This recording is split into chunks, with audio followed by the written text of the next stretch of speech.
Morning, నేను Rajesh. Welcome to news analysis. ఇక ప్రధాన పేపర్లో వచ్చిన వార్తలు చూస్తే ఒక విషాదకరమైన వార్త చూడాల్సిన పరిస్థితి వచ్చింది. ఏంటి అంటే, ఎప్పుడూ లేని విధంగా ఎప్పుడూ ఇలాంటి ఘటనలు జరగలేదు తిరుపతిలో. సో రేపు వైకుంఠ ఏకాదశి సందర్భంగా భారీగా భక్తులు తిరుపతి బయలుదేరారు. తిరుమల స్వామివారిని వైకుంఠం ద్వారా దర్శనం చేసుకుందామని భక్తులంతా కూడా వెళ్ళారు. నిన్నంతా తిరుపతిలో టికెట్ల కోసము, వైకుంఠ ద్వారం దర్శనం టికెట్ల కోసము తిరుపతిలో నిన్న ఉదయం నుంచి కూడా భక్తులంతా క్యూ లైన్లో ఉన్నారు. నిన్న రాత్రి ఏం జరిగిందో తెలియదు, కానీ మరి అప్పటి వరకు అయితే అక్కడంతా కూడా అధికారులు కావచ్చు, ఇటు పోలీసుల భద్రత అంతా కూడా కట్టుదిట్టంగా ఉంచినప్పటికీ కూడా ఇలాంటి ఇబ్బందులు లేకుండా రాత్రి 10 గంటల సమయంలో ఒక్కసారిగా తొక్కిసలాట జరగడం తిరుపతిలో. ఆ తొక్కిసలాటలో ఏదైతే గేట్స్ ఏదైతే ఉంటాయో, టికెట్స్ కోసం ఏర్పాటు చేసిన గేట్లు తోసుకొని ముందుకెళ్లడంతో ఆ తొక్కిసలాటలో 6 చనిపోయారు. 6 చనిపోగా దాదాపు 40 మందికి తీవ్ర గాయాలయ్యాయి.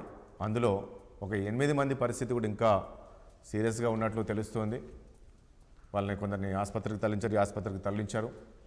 దీనిపైన ఇటు ముఖ్యమంత్రి చంద్రబాబు నాయుడు గారు దిగ్భ్రాంతి వ్యక్తం చేశారు.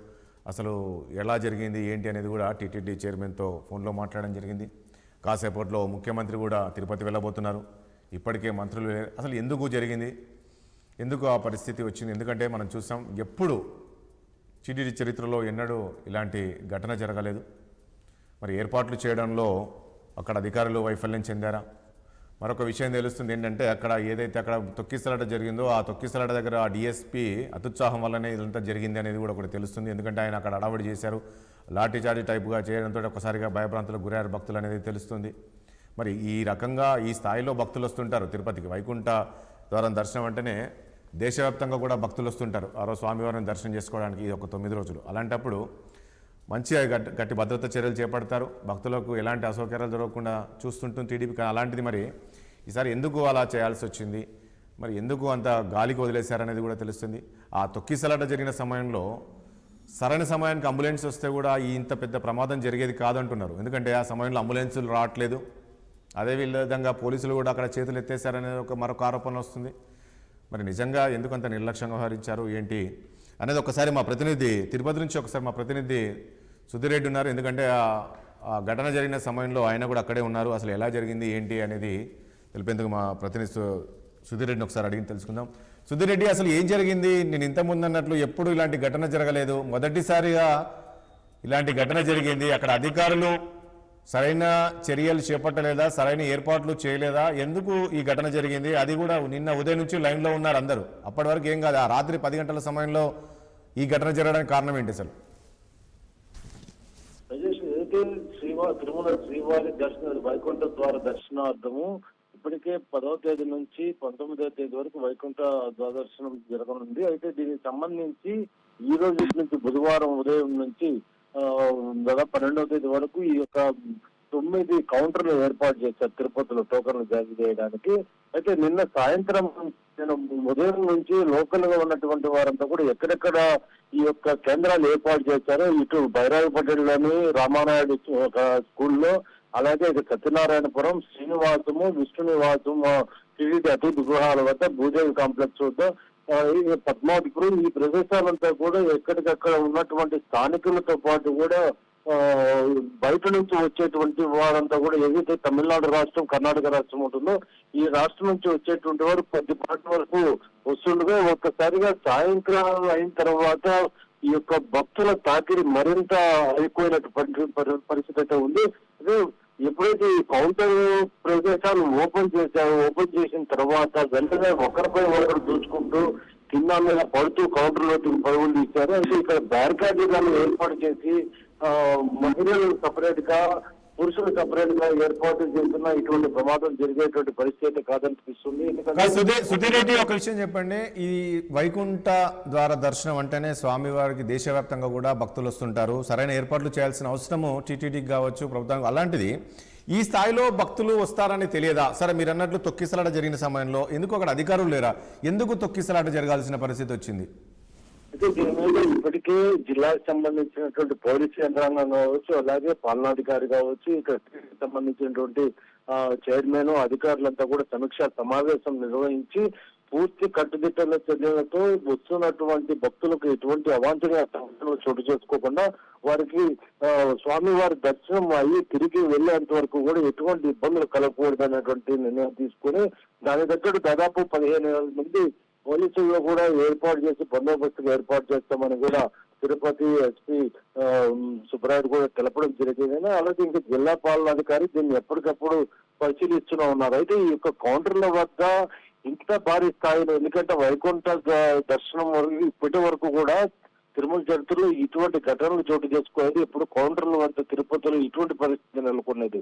ఎందుకంటే లోకల్ గా ఉన్నటువంటి వారితో పాటు కొద్దిపాటి వారు తమిళనాడు కొంత దూరంలో ఉన్నటువంటి చెన్నై కావచ్చు, తిరుత్తని, తిరువల్లూరు, అలాగే ఇంకా బెంగళూరు, కర్ణాటక బార్డర్ లో ఉన్నటువంటి వాళ్ళు వచ్చేవారు. అయితే ఈ దఫా చూసుకున్నట్టు వేల సంఖ్యలో ఇక్కడికి రావడము లోకల్స్ కన్నా కూడా ఇక్కడ ఉన్నటువంటి స్థానికులతో పాటు మన ఆంధ్రాకి సంబంధించి, తెలంగాణకు సంబంధించిన వాళ్ళే కాకుండా బయట ప్రదేశాల నుంచి ఎక్కువ రావడంతో మరొక అంశం చెప్పండి. ఇప్పుడు 6 మృతి చెందారని తెలుస్తుంది కదా, ఈ 6 మృతి చెందారు కదా, వీళ్ళు ఏ ప్రాంతానికి చెందిన వాళ్ళు?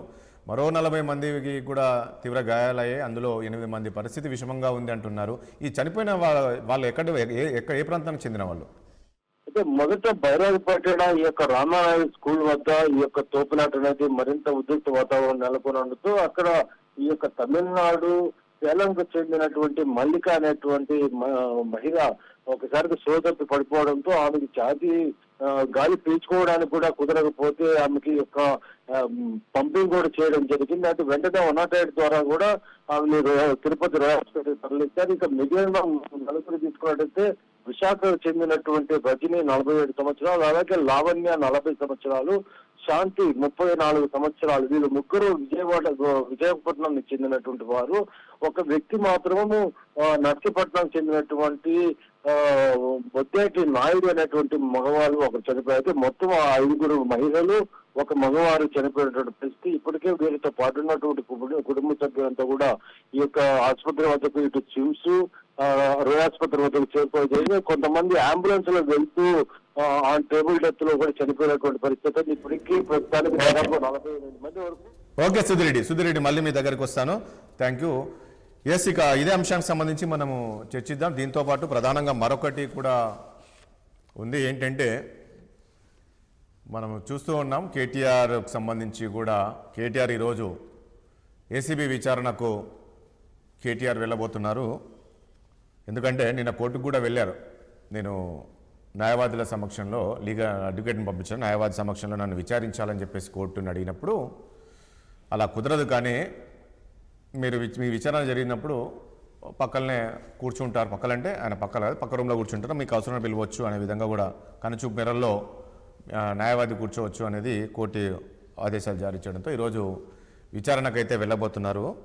సో ఈ అంశం అదొకటి. తిరుపతికి సంబంధించిన అంశం కూడా మనం చర్చిద్దాం. తిరుపతి అసలు ఎందుకు ఈ ఘటన జరగాల్సిన పరిస్థితి వస్తుంది? 6 చనిపోయారు, మరి ఎందుకు అధికారుల నిర్లక్ష్యమా? మరి ఎందుకు సరైన చర్యలు చేపట్టలేకపోయారు? సరైన వసతులు కల్పించలేకపోయారు? సరైన ఏర్పాట్లు ఎందుకు టీటీడీ చేయలేకపోయింది? ఎప్పుడు జరగలేదు అనమాట. ఇలాంటి అంశాలను మనం చర్చిద్దాం. చర్చలో పాల్గొంటున్నారు బీఆర్ఎస్ పార్టీ సీనియర్ నాయకులు పల్లె రవి గారు ఉన్నారు, అదేవిధంగా కాంగ్రెస్ పార్టీ సీనియర్ నాయకులు చరణ్ కౌశిక్ గారు ఉన్నారు, బీజేపీ సీనియర్ నాయకులు డాక్టర్ నరేష్ గారు, అదేవిధంగా సీనియర్ జర్నలిస్ట్, అదేవిధంగా రాజకీయ విశ్లేషకులు బండారు రామ్మోహన్ రావు గారు కూడా మనకు లైవ్లో ఉన్నారు.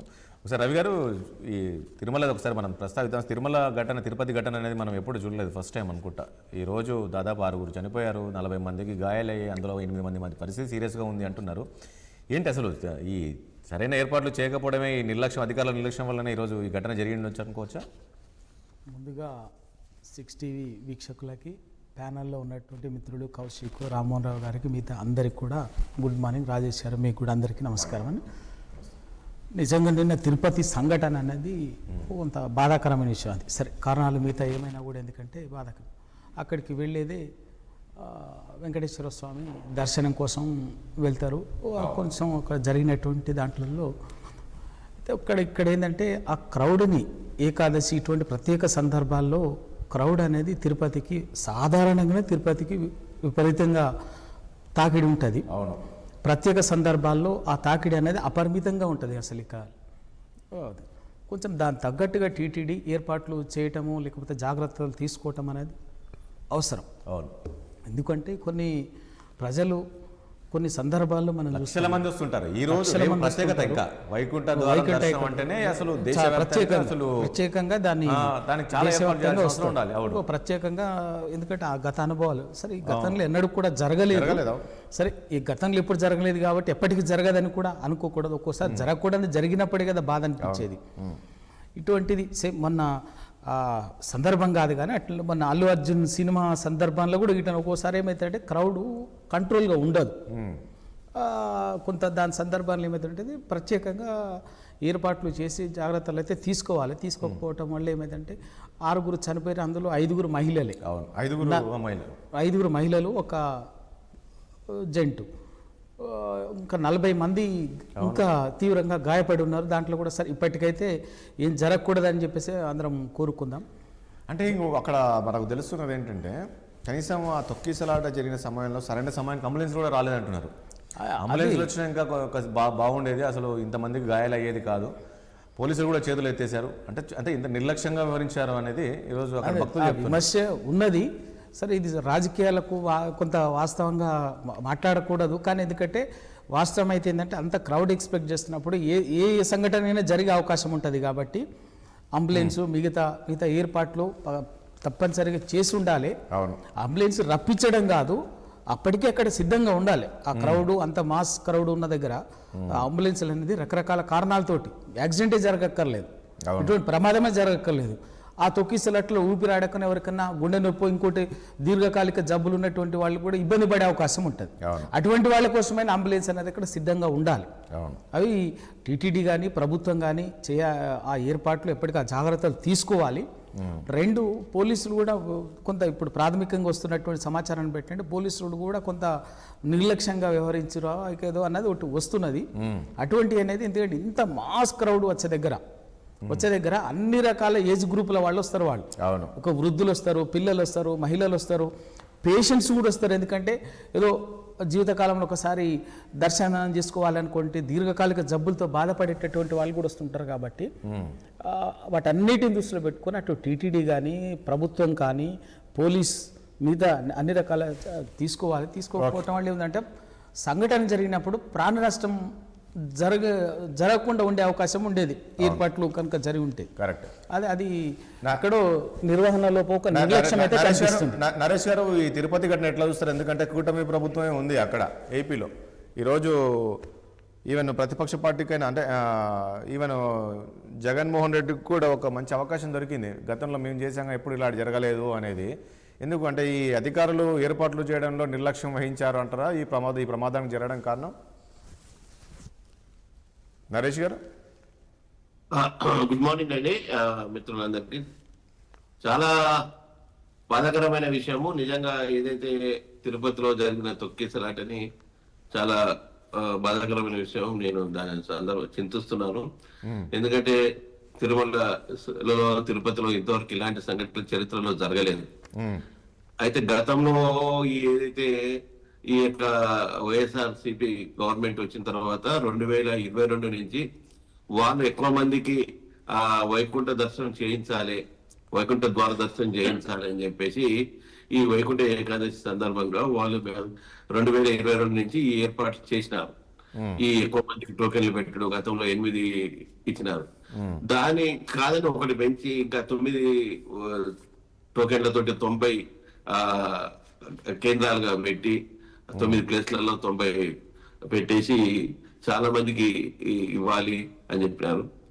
కానీ బాధాకరమైన విషయం ఏంటంటే అంత ఏర్పాట్లు చేసినప్పుడు, అన్ని గానం పెట్టినప్పుడు భద్రతా వ్యవస్థ ముఖ్యంగా పోలీస్ వైఫల్యం చాలా స్పష్టంగా కనిపిస్తుంది. 8-9 గంటల మధ్యన ఏదైతే ఒకటే అధికారుల నిర్లక్ష్యం స్పష్టంగా కనబడుతుంది అనుకోవచ్చు. ఇక్కడ అది ఒకటేసారి ఆ తోపులాట ఒకటేసారి జనాలు వచ్చినప్పుడు అర్ధ గంటలో జరిగిన తర్వాత మన యొక్క ఇంతకుముందు మీ యొక్క అక్కడ కరస్పాండెంట్ రిపోర్టర్ కూడా చెప్పడం జరిగింది. ఆ టైంలో డిఎస్పీ గారు చేసిన అడవుడు కూడా ఎఫెక్ట్ అయిందని చెప్పేసి, సో ఆ యొక్క లాఠీ చార్జ్ చేస్తున్నారు అయిందని చెప్పేసి ఆ భక్తులు పరిగెత్తడం ఉరకడం, ఇవన్నీ కొన్ని సంఘటనలు ఒక్కోసారి ఈ యొక్క డిపార్ట్మెంట్స్ లేక అతి ఉత్సాహంతో కూడా ఇక్కడ వైఫల్యం చాలా మనం చూసాం. నిజానికి ఈ మధ్యన అంటే మనం చాలా సంఘటనలు చూస్తూ ఉంటే ఎక్కడ కూడా నార్త్ ఇండియాలో ఈ యొక్క గుడ్ల కాడ తొక్కిసలాట్లు ఉన్న 20 మంది చచ్చిపోవడం, 50 మంది చచ్చిపోవడం, 100 మంది చచ్చిపోవడం ఈ మధ్యప్రదేశ్ లో, ఉత్తరప్రదేశ్ లో గుడ్లలో ఇక్కడ చూసాం కానీ, సో తిరుపతిలో ఎంత ప్లాన్ గా, ఎంత ప్రణాళికబద్ధంగా నడుస్తున్న తిరుపతిలో జరగడం అనేది చాలా బాధాకరం. ఎందుకంటే నేను గత 2 months క్రితము ఉత్తరప్రదేశ్ పోయినప్పుడు అక్కడ ఉత్తరప్రదేశ్ లో ఏదైతే శ్రీకృష్ణుని జన్మస్థలము ఆ ప్రాంతం అక్కడ పోయిన ప్యారి బిహారీ అలా అని చెప్పేసి ఆ యొక్క శ్రీకృష్ణుని గుడి ఉన్నది. ఆ గుడి దర్శనానికి పోతే నేను నా వైఫ్ అందరూ ఒకటేసారి తోస్తే నా కూతురు నా కొడుకు అడ్డుపడ్డాడు, నా భార్య ఒక సైడ్ పడ్డది. నేను అసలు 2-3 యువకులు కాపాడకపోతే మాకు కూడా ఇబ్బంది అయ్యేది.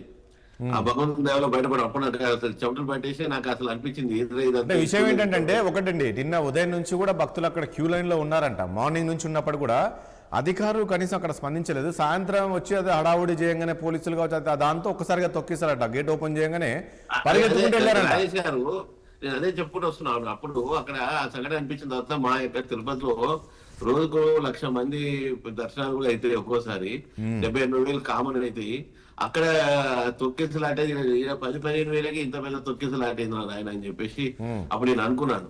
కానీ చాలా బాధాకరం నిజంగా కూడా. కాబట్టి దీన్ని చాలా అంటే చనిపోయిన కుటుంబాలకు మేము మా పార్టీ తరఫున సానుభూతి తెలియజేస్తున్నాం. ఇలాంటి సంఘటనలు జరగకుండా దానికి సంబంధించిన ఆఫీసర్స్ ఎవరున్నో వాళ్ళ మీద కఠిన చర్యలు తీసుకోవాలి. ఎందుకంటే ఆ చర్యలు తీసుకోవాలని డిమాండ్ చేస్తున్నాం. ఎందుకంటే ముఖ్యంగా ఇలాంటి సంఘటనల పట్ల అక్కడ ఉన్న డ్యూటీలో ఉన్న ఆఫీసర్ల మీద చర్యలు తీసుకుంటేనే భవిష్యత్తులో ఆఫీసర్లు జాగ్రత్తగా. అంటే ముఖ్యమంత్రి గారు కూడా టెలికాన్ఫరెన్స్ పెట్టి చాలా సీరియస్ అయ్యారంట టీడీపీ అధికారుల పైన కూడా. సో ఆయన కూడా బయలుదేరినట్టున్నారు.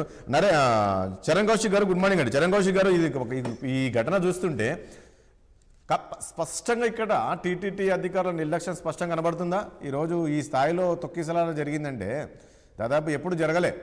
అంటే ఇంతమంది భక్తులు వస్తారని తెలుసు, ఈ రకంగా ఏర్పాట్లు చేయాలని తెలుసు, అయినా కూడా ఇంత నిర్లక్ష్యంగా వ్యవహరించారు. ఈరోజు 6 చనిపోవడానికి కారణమయ్యారంటే ఇది ఖచ్చితంగా వాళ్ళ నిర్లక్ష్యం అనుకోవచ్చా? అంటే ప్రధానంగా ఈ సంఘటన జరగడం చాలా దురదృష్టకరం. ప్రధానంగా ఈ సంఘటనలో వాస్తవంగా అంటే స్టడీ చేసినప్పుడు ఒక మహిళ అస్తవ్యస్తకు గురి కావడంతో గేట్లు ఓపెన్ చేయడంతో ఒకేసారి క్రౌడ్ వచ్చేసి లైన్ లో ఉన్న వారి మీద పడడంతో మాత్రమే తొక్కిసలాట జరిగినట్టుగా చాలా స్పష్టంగా కనపడతా ఉంది. ఇది సంధ్యా థియేటర్ ఘటన కూడా అదే జరిగింది. ఎందుకంటే అల్లర్జున్ కన్నా ముందు వాళ్ళ కొడుకు వాళ్ళ కూతురు వచ్చినప్పుడు ఒకసారి ఫార్చునర్ కారు రావడంతో గేట్ ఓపెన్ చేసినప్పుడు కొంత క్రౌడ్ వచ్చింది.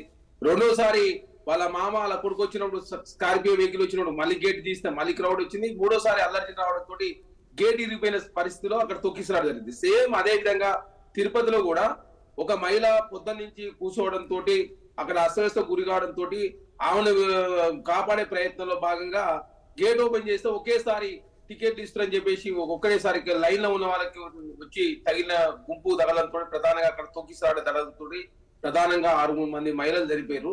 వాళ్ళు భద్రత ఏర్పాట్లు చేసినప్పటికీ ఒక సదుద్దేశంతో ఎప్పుడు జరగని విధంగా వైకుంఠ ఏకాదశి జరగాలని చెప్పేసి బిఆర్ నాయుడు గారు అదేవిధంగా చాలా మంచి ఏర్పాటు చేసినప్పటికీ కూడా ఆ మహిళ అస్వస్థ గురి కావడంతో ఆ గేటు ఓపెన్ చేయడంతో మాత్రమే ఈ సంఘటన జరిగినట్టు చాలా స్పష్టంగా కనపడతా ఉంది. కాబట్టి ఏది ఏమైనప్పుడు కూడా ఇప్పటి వరకు తిరుపతి చరిత్రలో మొదటిసారి ఇట్లాంటి సంఘటన జరగడం చాలా బాధాకరం.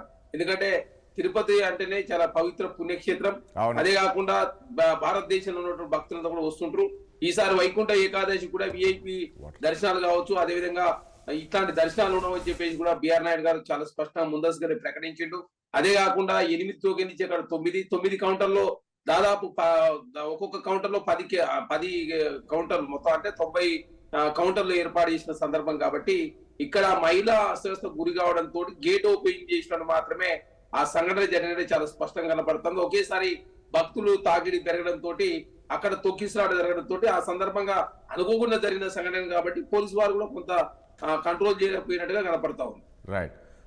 రామ్మోహన్ రావు గారు, ఇది ఏంటి ఈరోజు జరిగిన ఘటన? ఇది అంటే చూస్తున్నాం చాలా వరకు ఒకరొకరు ఒక రకమైన కామెంట్ చేస్తున్నారు. టీటీడీ చరిత్రలో ఇది ఒక చీకటి రోజు అని మరొకరు, ఇది ముమ్మాటికి ప్రభుత్వ నిర్లక్ష్యము, సో టీటీడీ నిర్లక్ష్యము, ఇంతమంది వస్తారని తెలిసి కూడా కనీసం ఏర్పాట్లు చేయలేదు, గాలికి వదిలేశారు, రాజకీయాలు చేయడం మీద ఉన్న ఇంట్రెస్ట్ కనీసం ఒక భక్తుల పైన, ఇక రకరకాల విమర్శలు రకరకాల కామెంట్స్ వస్తున్నాయి. ఏ రకంగా చూస్తారు ఈ ఇష్యూను? రాజేష్ గారు, అసలు మృతులకు మనం సంతాపం వ్యక్తం చేద్దాం. రెండోది ఏంటంటే కాకతాళీయం ఇది యాక్సిడెంటల్ అన్నట్టు. కానీ యాక్సిడెంటల్ అనే కానీ మొదలు జాగ్రత్తలు ఎందుకు తీసుకోలేదు అనేది ఒకటి. రెండోది క్యూలో నిలబడ్డ వాళ్ళకి మొదలు వచ్చిన వాళ్ళకి మొదలు అంటే ఫస్ట్ కమ్ ఫస్ట్ సర్వ్ అన్నట్టు టికెట్లు ఇచ్చేస్తే అయిపోయేది కదా. ఇప్పుడు క్రౌడ్ ఏర్పడేదాకా ఎందుకు ఆగారని సమస్య ఇక్కడ. ఇప్పుడు 15,000 మంది జమ చేసేదాకా అంటే వీళ్ళకి సమస్య చూసినట్టే కదా. ఏమంటారు అంటే 9 కౌంటర్లు తెచ్చారు, ఎప్పటికప్పుడు టికెట్లు ఇచ్చుకుంటూ పంపిస్తే ఈ క్రౌడ్ ఉండదు కదా అనేది. అంటే కనీసం కామన్ సెన్స్ లేకుండా అధికారులు వ్యవహరించారనేది మొట్టమొదటి. ఈ రోజు రాజకీయం చెప్తాను నేను, ఎందుకంటే నేను హేతువాదిని పండుగ నాకు పెద్దగా ఈ పండుగలు పబ్బాలకు ఖచ్చితంగా ఆ రోజే ఇవ్వాలని ఏం లేదు కదా. మనం నిజంగా చెప్పాలంటే టీవీ ఛానల్ వీళ్ళు కూడా ఏం చేస్తున్నారంటే ఈ భక్తిని ప్రేరేపించే క్రమంలో ఫలానా టైం వైకుంఠ ఏకాదశి గురించి గతంలో మనం గుళ్ళల్లో సందర్శించుకునే వాళ్ళం, ప్రతి వాళ్ళు అక్కడికి పోవాలి అనే ఒక భావన ఎందుకు వస్తుందంటే ఈ భక్తి మీద ప్రచారం కూడా చాలా పెద్ద ఎత్తున అవుతుంది. కొన్ని ముహూర్తాలు ఆ టైంలో పోవాలి అట్లా అని. ఓ ఉదాహరణ చెప్తాను, 2 సంఘటనలు అనుకోకుండా కాకతాళీయం జరిగినాయి. చంద్రబాబు నాయుడు అభివృద్ధి కానీ చంద్రబాబు నాయుడు అధికారంలో మొట్టమొదటి వచ్చినప్పుడు ఆంధ్రప్రదేశ్ లో తొక్కిసలాట జరిగింది, కృష్ణా పుష్కరాలు చూశాను కదా. అవును. అప్పుడు కూడా ఇది ఒకేసారి పోవాలి, గంగల 3 నిమిషాలు మునగాలి. కొందరు మన ఛాందసవాదులు ఎట్లా ప్రచారం చేశారంటే ఆ 3 నిమిషాలు మునిగితే పుణ్యం వస్తుంది అన్న. అప్పుడు ఏమైంది అప్పుడు అదే కదా. ఇప్పుడు కూడా నేనేమంటున్నానంటే వైకుంఠ ఏకాదశి ఎక్కడైనా వెంకటేశ్వర స్వామి విష్ణుమూర్తిని ఎక్కడైనా దర్శనం చేసుకోవచ్చు. మనం పోయి చేసుకున్నామని జ్ఞానం ఎందుకు లేకుండా పోతుంది. భక్తి కూడా ఎక్కువైతే, భక్తి రసం కూడా ఎక్కువైతే సమస్య ఏదైతే అంటున్నాను నేను. మీరు భక్తులను తప్పు పడుతున్నారా? అక్కడ అధికారులు నిర్లక్ష్యంగా వ్యవహరిస్తున్నారు, వాళ్ళని తప్పు పట్టాల్సింది పోయి భక్తులను తప్పు పడుతుంది రామ్మోహన్ రావు గారు. భక్తులు వాళ్ళ మనోభావాలు వాళ్ళు వెళ్ళాలని ఉంటది, ప్రతి ఒక్కరికి వెళ్ళాలి, ఆ రోజు దర్శనం చేసుకుంటే బాగుంటది, మాకు మంచిగా ఉంటది అనేది. నేను స్పష్టంగా పిల్లలను వీళ్ళు తీసుకుని పోయేటప్పుడు జాగ్రత్త. ఖచ్చితంగా సినిమా గానీ ఏ పిచ్చి ఎక్కువ ఉంది, సినిమా గానీ భక్తి రసం గానీ ఎక్కువ ఉంది. నేను ఏమంటున్నా అంటే ఇప్పుడు జీవితాలు నాశనం అయిపోయింది, ఏం చేస్తారు చెప్పండి. ఇప్పుడు నేను ఏమంటున్నా అంటే పోతే యాక్సిడెంట్ అయ్యి కానీ మనం అయ్యప్ప స్వామి దానికి పోమంటే పోతాం, కాదంటలేదు. కానీ ఒకటి ఏర్పాట్లలో తప్పు, రెండోది ఏంటంటే ఫలానా రాసేస్తే ముందు ఆ రోజే దర్శించుకోవడం అనేది ప్రచారం బాగా జరుగుతుంది. అది నేనేమంటున్నా, ఇది అలా సడన్ గా వచ్చింది క్రౌడ్ కూడా కాదు కదా. రేపు వైకుంఠ ఏకాదశి అన్నప్పుడు కామన్ గా 1 రోజు 2 రోజుల ముందు నుంచే భక్తులు వస్తుంటారు, నిల్చుంటారు. ఆ అంచనా అయితే ఉంటది కదా టీటీడీకి. చెయ్యాలి. నేను అంచనా లేకపోతే తప్పటిది అక్కడనే కదా. అంచనా లేకపోవడం వేరు, మనం కూడా మన జాగ్రత్తలో ఉండాలి కదా. 2 అంటున్నాను నేను, ఇటుపక్క అటుపక్క. ఇప్పుడు మొదలేమో ప్రతిరోజు నేను తిరుపతి గురించి చెప్తాను, 60 నుంచి 70,000 మంది ప్రతిరోజు కామన్గా ఉంటారు.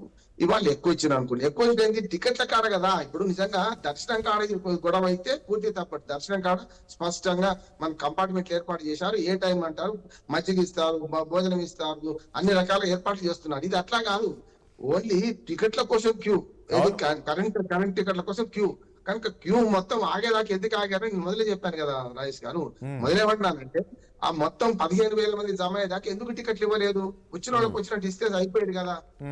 9 కౌంటర్లు తెచ్చినప్పుడు వచ్చిన వాళ్ళకి వచ్చిన వాళ్ళు ఇచ్చేయాలి కదా. అది లోపం. రెండో ఇంతకుముందు అదో పొరపాటు జరిగింది. ఆన్లైన్ లో ఉండే ఇదివరకు లాస్ట్ టైం గతంలో రామ్మోహన్ రావు గారు ఒక చిన్న ఇంటరప్షన్, ఆన్లైన్ ఉండేది టికెట్, కానీ మాన్యువల్ ఇవ్వటం వల్ల ఈసారి పెట్టడం వల్ల ఏమైందంటే అంత క్రౌడ్ అంతా అక్కడ జమ అయింది. ఆన్లైన్ లో ఉండేది, ఆన్లైన్ లో కూడా ఒకటి ఉండేది, 2 ఆప్షన్స్ ఉండేది. ఆన్లైన్ లో ఉంటే చాలా మంది ఆన్లైన్ లో బుక్ చేసుకుంటారు, చేసుకొని పోతారు టైం కి. కావాలని క్రౌడ్ పెంచి ఏందో నా ఉద్దేశం అది కరెక్ట్ కాదు. టికెట్లు అప్పటికప్పుడు వెంటనే వచ్చిన వాళ్ళకి వచ్చినట్టు ఇస్తే, ఇప్పుడు 7-8 గంటలు ఆపినాక కదా టికెట్లు ముందు పెట్టింది. ఎందుకు ముందు పెట్టాలి అంటే కౌంటర్లో కూర్చున్న వాళ్ళు లేరా, అంత సిబ్బంది లేరా? అందుకని అదొకటి భక్తులు కూడా గమనించాల్సింది. నేను తీవ్రంగా కూడా చెప్తున్నాను, భక్తులు కూడా ఆ క్షణము ఆ రోజే దర్శించుకోవాలనుకుంటే దయచేసి క్రౌడ్స్ దగ్గర పోకండి. ఎక్కడికక్కడ మన ఊళ్ళో ఇప్పుడు ఇల్లే వైకుంఠం అండి, ఇంట్లో ఉండి దండం పెట్టుకున్న పుణ్యం వస్తుంది. కానీ పోయే వాళ్ళకి కూడా కొంత కామన్ సెన్స్ ఉండాలి. మనం రష్లో పోతున్నాం, పిల్లలు వేసుకొని పోతున్నాం, ముసలోళ్ళు వేసుకొని పోతున్నాం, అనారోగ్యం ఉంటారు. ఇటువంటిప్పుడు అక్కడ ఒక పెద్ద లోపం కనపడుతుంది. అంటే సంఘటన జరిగినాక అంబులెన్స్ కోసం వెతకొద్దు, చేతులు కాలినాక ఆటలు పట్టుకోవద్దు. అక్కడ ఆల్రెడీ ఉంచాలంటున్నాయి ఇటువంటి దగ్గర అంబులెన్స్ ఉంచాలి, ఇంకోటి వైద్య సిబ్బందిని ఉంచాలి. అప్పటికప్పుడు ఇప్పుడు వరకు కొందరికి ఎవరు లేరంట ఆ సమయంలో, అక్కడ అంత పెద్ద ఎత్తున తొక్కిసలాట జరిగినప్పుడు కనీసం ఎవరు లేరంట ఆ టైంలో.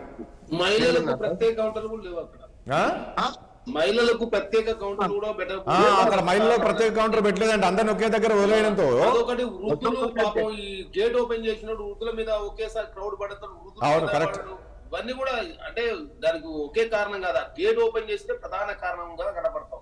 అవును, ఒక్కసారి గేట్ ఓపెన్ చేయడం, గేట్ ఓపెన్ చేస్తే అదొకటి. ఇంకొకటి ఏంటంటే తెలంగాణ నుంచి ఎవరు పోయి, తెలంగాణ నుంచి తిరుపతి చాలా దూరం, అక్కడ చుట్టుపక్కల ప్రాంతం వాళ్ళు వచ్చి ఆ టోకెన్ తీసుకొని మరి అది అంటే ఈ వైకుంఠ ఏకాదశికి వాళ్ళే ఇచ్చేటట్టున్నది. ఎందుకంటే ఇక్కడి నుంచి పోయి ఈ టోకెన్ తీసుకుని మళ్ళీ 10వ తారీఖు 11, 12వ తారీఖు దర్శనం చేసుకునే పరిస్థితి ఉండదు. అక్కడ పోయినప్పుడు వాళ్ళ కాడ తీసుకునే విధంగా ఆ చుట్టుపక్కల ఓకే, నేనేమంటా సరే, ఇది ఏమన్నప్పటికీ ఒక దురదృష్టకరమైన సంఘటన, జరగాల్సింది కాదు. సో ఎప్పుడు తిరుపతి చరిత్రలో ఆధునిక కాలంలో ఇంత శాస్త్ర విజ్ఞానం పెరిగిన కాలంలో దయచేసి ఈ టికెట్లు అవన్నీ క్యూలో నిలబెట్టడం ఇట్లాంటి చేయొద్దు. ఆన్లైన్ ఇచ్చే నష్టం ఉన్నది 12, 13 తారీఖు నష్టం ఉన్నది అంటున్నాడు. మిగతా టికెట్ ఇస్తున్నారు కదా, మిగతా అంత సక్రమంగా నడిపించి ఇప్పుడు కొత్తగా చేయడం వల్ల ఇప్పుడు ఏమవుతుందంటే ప్రాణాలు పోయి వాళ్ళకైతే మన ప్రాణాలు తిరిగి తీసుకురాలేము. రాజకీయం ఉంటుంది ఎప్పుడైనా కూడా. రైట్, ఓకే అండి. మనము నెక్స్ట్ సరే చూద్దాం. మరి ఇప్పటికైతే ఇది ఉంది. ఇప్పుడు ఈ 40 మంది పరిస్థితి మరి అందులో కొందరు విషమంగా ఉందంటున్నారు. ముఖ్యమంత్రి కూడా అక్కడికి వెళ్తున్నారు ఇప్పుడు. సో ఏంటి అసలు ఎలా జరిగింది, ఏంటి దానికి బాధ్యులు ఎవరు, ఏంటి అనే దానిపైన కూడా ప్రభుత్వం చర్యలు తీసుకునే అవకాశం కనబడుతుంది. సో మనం మరొక అంశం చర్చిద్దామండి. చూస్తున్నాం కదా, కేటీఆర్ ఈరోజు ఏసీబీ విచారణకు ఆయన వెళ్ళబోతున్నారు 10 గంటలకి. నిన్న కోర్టులో జరిగిన పరిణామాలు, కోర్టులో లేదు మీరు ఒక్కరే వెళ్ళాలి అని చెప్పారు. మీకు అడ్వకేట్ ఉంటారు కానీ మీకు కనుసన్నల్లో ఆయన ఉంటారు, మీరు చూస్తూ ఉంటారు మిమ్మల్ని విచారణ జరిగినప్పుడు, కానీ మీ పక్కన కూర్చోవడానికి మాత్రం అనుమతి ఇచ్చేది లేదని చెప్పేసి కోర్టు చెప్పింది. ఇక నిన్న కూడా ఇతను ఐఏఎస్ ఆఫీసర్ అరవింద్ కూడా విచారించారు, అరవింద్ కుమార్ కూడా విచారించారు. ఆయన ఏసీబీకి ఇచ్చిన స్టేట్మెంట్ ఏంటంటే అంతా కేటీఆరే చేశారు, మాకేం సంబంధం లేదు, కేటీఆర్ కనుసన్నల్లో జరిగింది అనేది నిన్న ఆయన ఆ స్టేట్మెంట్ ఇచ్చినట్లు తెలుసు, ఏసీబీ అధికారులకు చెప్పినట్లు తెలుస్తుంది. సో మరి ఈరోజు కేటీఆర్ విచారణ ఏ రకంగా ఉండే అవకాశం కనబడుతుంది? ఎందుకంటే ఒక బాగా ఆరోపణలు వస్తున్నాయి, కేటీఆర్ అంతా కూడా కేటీఆర్ చేశారనేది కూడా ఈ అధికారులు చెప్పారు. కాబట్టి ఇక కేటీఆర్ అరెస్ట్ అనేది దాదాపు ఖాయం అయిపోయింది అనే చర్చ ఒకటి జరుగుతుంది. ఈరోజు ఏం జరిగే అవకాశం ఉంటుంది అనే అంశానికి సంబంధించి మనం చర్చిద్దాం. ఎందుకంటే నిన్న చూసాం మళ్ళీ కేటీఆర్ హరీష్ రావు అదే మాట్లాడారు. ఇదంతా కూడా సేమ్ రిపీట్. వాళ్ళు ఒక లొటపీస్ అనే ఒక వర్డ్ పట్టుకున్నారు, ఆ లొటపీస్ కేసు అనేది ఒకటి అంటున్నారు. ఏం చేసేది లేదు ఏదనేది ఇది బాగా చర్చకు వచ్చింది. అసలు ఏంటి లొటపీస్ అనేది బాగా సెర్చ్ చేస్తున్నారు అందరూ, ఏంటి అనేది. మళ్ళీ సేమ్ నిన్న కూడా అదే రిపీట్ చేశారు కేటీఆర్. ఏం చేయలేరు, ముఖ్యమంత్రి పైన కూడా ఒక వర్డ్ అన్నాడు, అది నేను యూజ్ చేయలేను అనుకోండి.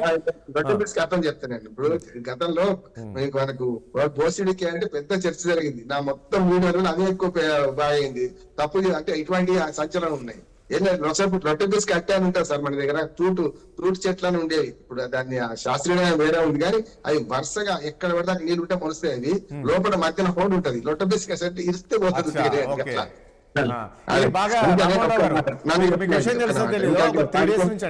గూగుల్లో సెర్చ్ చేస్తున్నారు అంటే కొంచెం చాలా మందికి తెలియదు కదా ఏంటంటూ ఈ లొటబీస్ అంటే ఏంటి అనేది.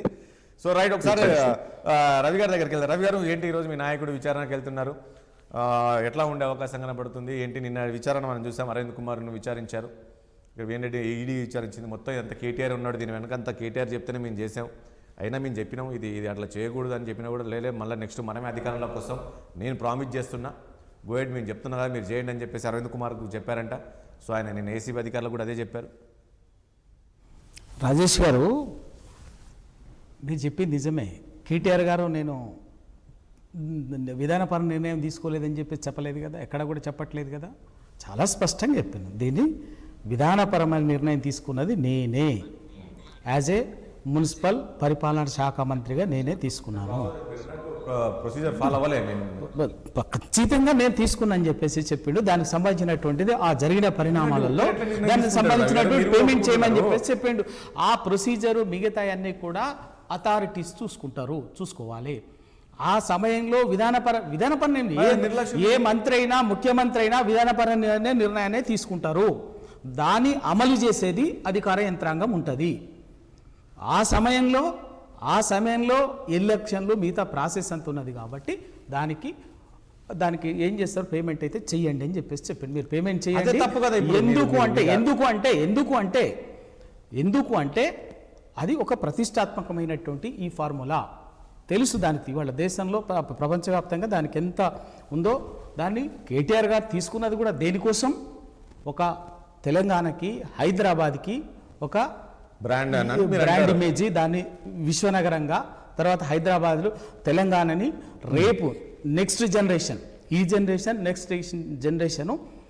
ఎలక్ట్రిక్ వెహికల్స్ అనేది ఇవాళ వస్తున్నటువంటిది. దాన్ని హైదరాబాద్ని తెలంగాణకి హబ్బుగా తీర్చిదిద్దాలన్నటువంటి అప్పటికే ఆల్రెడీ కండక్ట్ చేసిండు. ఒక 9th, 10th, 11th, 12th 4 sessions అది అప్పటికే 8 సెషన్స్ వేరియస్ ప్లేసెస్లో అది హాంకాంగ్, బీజింగ్, లండన్ తదితర చాలా చోట్ల అది నిర్వహించింది ప్రెస్టీజియస్గా. మళ్ళీ 9th session 4th, 10th, 11th, 12th మనం తెలంగాణలో చేయడానికి అగ్రిమెంట్ చేసుకున్నాం. ఓకే, ఆల్రెడీ 9th ప్రెస్టీజియస్గా కండక్ట్ చేసినాం. దాన్ని కేంద్ర ప్రభుత్వంతో సహా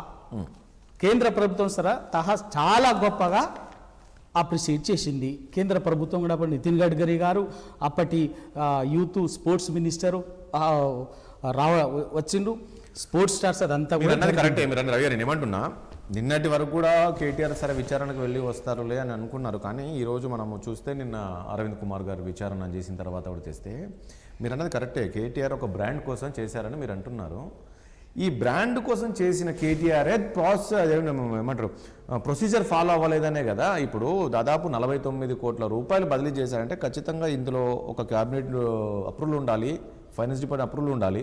ఇవన్నీ చేయకుండా ఓన్లీ మౌత్ టాక్గా చేశారనే కదా, ప్రొసీజర్ ఫాలో అవ్వలేదనే కదా ఈరోజు వీళ్ళు వెతికి పట్టుకున్నది. దీన్ని ఇది దాని చూసి మళ్ళీ గ్రీన్ ద్వారా బాండ్ల రూపాయలు చూడండి, ఇది ఇట్లా తిరుగుతుందనే కదా. తర్వాత నిన్న అరవింద్ కుమార్ గారు చెప్పింది ఎస్ ఖచ్చితంగా ఆయన మొత్తం ఇలాగా అదిగా దుర్వినియోగం చేశారనేది ఒక స్టేట్మెంట్ ఇచ్చారు. ఇవన్నీ చూస్తే ఈరోజు కేటీఆర్ విచారణ తర్వాత తిరిగి బయటికి వస్తారని అనుకుంటున్నారా మీరు? రాజేష్ గారు, అక్కడ కేసు జరుగుతున్నది ఒకటి, బయటికి కాంగ్రెస్ నాయకులు ఇక్కడ వీళ్ళు బయటికి ప్రచారం చేస్తున్నది ఒకటి. ఇప్పటికీ ఎఫ్ఐఆర్లో కానీ కేసు కోర్టులో జరిగినటువంటి దగ్గర కానీ ఎక్కడ కూడా అవినీతి అన్నటువంటిది, స్కామ్ అన్నటువంటి వర్డ్ ఇప్పటి వరకు ఏసీబీ కానీ ప్రభుత్వం కానీ వాడలేదు.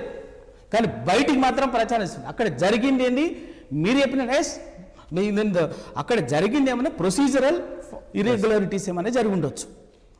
బట్ ప్రొసీజరల్ ఇర్రెగ్యులారిటీస్ అంటే it is not at all corruption, అవినీతి కాదు, స్కామ్ కాదు. ఎందుకంటే ఆడ చాలా స్పష్టంగా ఒక సెషన్ కండక్ట్ చేయడం జరిగింది.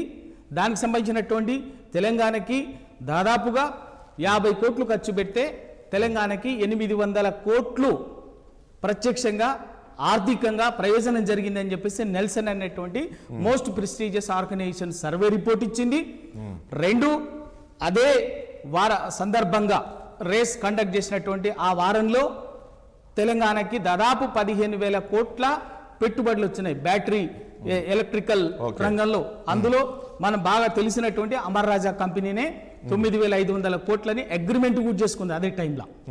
ఇట్లాగే ఇంకొక సంస్థ 1,500 కోట్లు, ఇంకొకటి 2,500 కోట్లు.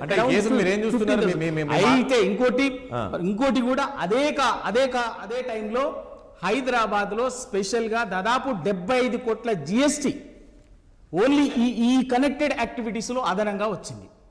అంటే పెట్టింది 50 కోట్లు ఖర్చు చేస్తే వచ్చినటువంటిది చాలా ఎన్నో రెట్లు అదనంగా.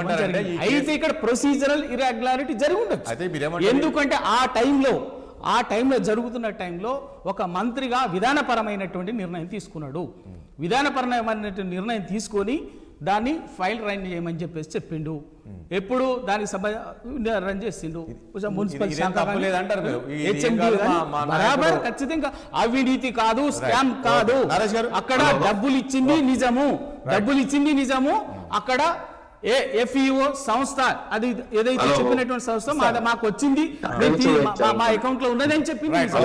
దాంట్లో వాస్తవాలు సంవత్సర కాలంగా ఇదే గవర్నమెంట్ మారిన తర్వాత దాని నిర్వాహకులు వచ్చేసి ముఖ్యమంత్రి గారు డిసెంబర్ 23 ఇప్పటి వరకు చెప్పలేదు, దాచిపెట్టిండ్రు. చరణ్ గారు ఏం చెప్తారు చూసారు కదా. ఓకే, ఇదంతా ఒక కక్షపూరితంగా చేశారు, ఇదంతా ట్రాన్స్పరెంట్ గా జరిగింది. ఈ రోజు ఎక్కడ అవినీతి జరగలేదని చెప్పి ఏసీబీ కూడా చెప్తుంది అనేది ఈ రోజు రవి గారు చెప్తున్నారు. సార్ ఇప్పుడు అవినీతి జరగలేదని చెప్పేసి మీరు అంటారు, అవినీతి జరిగిందని మేమంటాం. మేము అన్నదైనా మీరన్నదైనా తేలాలంటే ఖచ్చితంగా విచారణ జరగాల. విచారణ జరిగితే తప్ప వాస్తవ విషయాలు బయటకు రావని చెప్పేసి మొన్న హైకోర్టు చాలా స్పష్టంగా చెప్పింది. విచారణ జరిగితే వాస్తవ విషయాలు బయటకు వస్తాయి. లండన్ లో 45 కోట్ల రూపాయలు డాలర్ రూపాయలను వారు చెల్లించిన తర్వాత వారి అకౌంట్ నుంచి అది ఎక్కడికి పోయిన విషయాన్ని బయటకు రావాలా. అదే కాకుండా ఇక్కడ వాస్తవ విషయాలన్నీ కూడా బయటకు రావాలంటే ఖచ్చితంగా విచారణ జరగాలి. కాబట్టి దీని విచారణ సహకరించాలని చెప్పేసి హైకోర్టే చాలా స్పష్టంగా చెప్పింది. నిన్న హైకోర్టు అడ్వకేట్ కావాలని చెప్పేసి కేటీఆర్ అడిగితే కోర్టు అడ్వకేట్ కూడా అనుమతించిన సందర్భం. కాబట్టి ఇక్కడ మొదటి నుంచి కాంగ్రెస్ పార్టీ మేము ఒకటే చెప్తా ఉన్నాం. ఏం చెప్తా ఉన్నాం, ఏసీబీ చాలా స్పష్టంగా మీరు ఒక్కరే రావాలని చెప్పేసి ఆదేశించినప్పుడు మీరు అడ్వకేట్ కావాలని చెప్పేసి అనవసర రాజకీయం చేస్తా ఉన్నారు. మీకు నిజంగా అడ్వకేట్ కావాలంటే కోర్టుకు వెళ్ళి అడ్వకేట్ తీసుకోవచ్చు.